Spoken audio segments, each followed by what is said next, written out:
John Kennedy once said, "Children are the world's most valuable resource and its best hope for the future." Do you agree? Instinctively, we all know this, which is why we send our kids to the best schools, and it starts with the daycare we choose. People who run these preschools have a lot that they're responsible for. Have you ever wondered how they balance between educating your children, keeping them safe, and performing their day-to-day tasks? Let's see what a preschool is worth.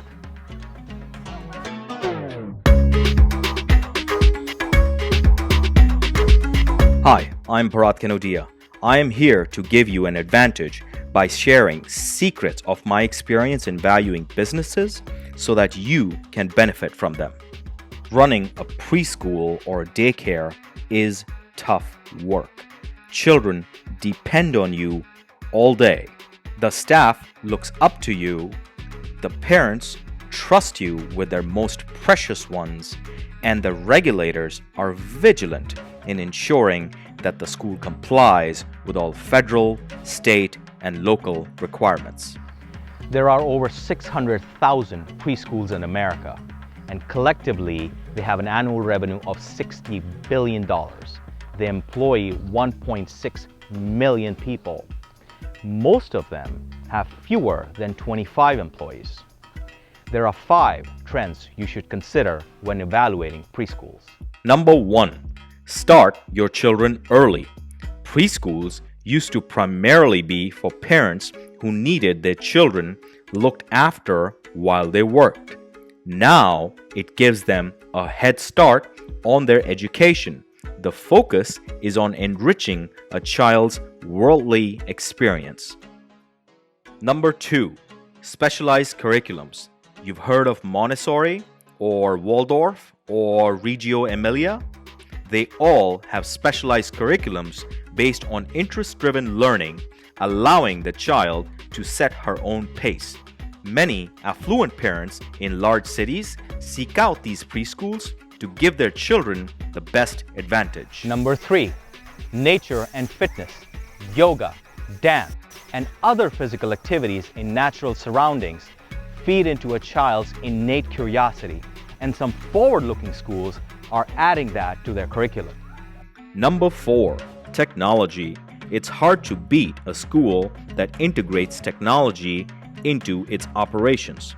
But it's not just about technology that the kids interact with. They use technology for enrollment, attendance, surveillance, as well as events and fundraising, among other things. Number 5. Corporate and community programs. Smart companies understand the value of childcare for employees. Many of them have created in-house facilities, which becomes part of the employee experience and benefits. Some community centers have specialized preschools that teach children native languages, religious texts, and other teachings that are important for their growing young minds. If you are an investor evaluating preschools, here's a tip. Think of a school as a community of friends. Do the children love coming to school? Are the parents involved in the school community? And do the teachers go that extra mile to help a child? Rule of thumb. Tell me if any of this sounds familiar. When purchasing a home, the cost should equal to less than 2.5 years of your annual income. Or save 10 to 15% of your income towards retirement. Or you should have life insurance death benefits equal to 5 times your gross salary. These rules of thumb aren't specific. They're meant to serve as general guidelines. EBITDA stands for earnings before interest, taxes, depreciation, and amortization. Add the EBITDA to the owner's compensation to calculate the seller's discretionary earnings, or SDE. The SDE is the number we'll use to anticipate how much you can expect to sell your preschool for. A preschool's value depends on 5 factors. 1. Size, as in the number of students. 2. reputation and staff loyalty. 3, enrollment and earnings. 4, facilities and compliance. And 5, finally, real estate. Let's look at the first factor, the size of the school. For a preschool, a small school would be considered less than 100 students. An average size would be 100 to 200, and a larger preschool would have over 200 students. In the preschool business, economies of scale matter. For a small school, you can initially anticipate 1 to 2 times the SDE. For an average size, 2 to 3 times the SDE, and 3 to 4 times the SDE for a large school. And then there are these 3 factors: reputation and staff loyalty, stability of enrollment and earnings, quality of facilities, and compliance. The higher these factors are, the higher the valuation.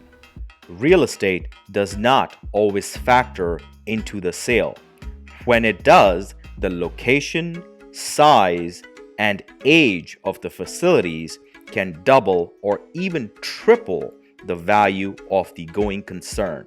So, if the value of the business alone is, say, $1 million, then including the real estate, the value can be around $2.5 million. Mark Twain once said, "Everything should be made as simple as possible, but not simpler." A preschool is not a business that's going to make you rich overnight. But if you love children and work day after day to build a community, the cumulative effects of that effort will snowball over time. Thanks for watching.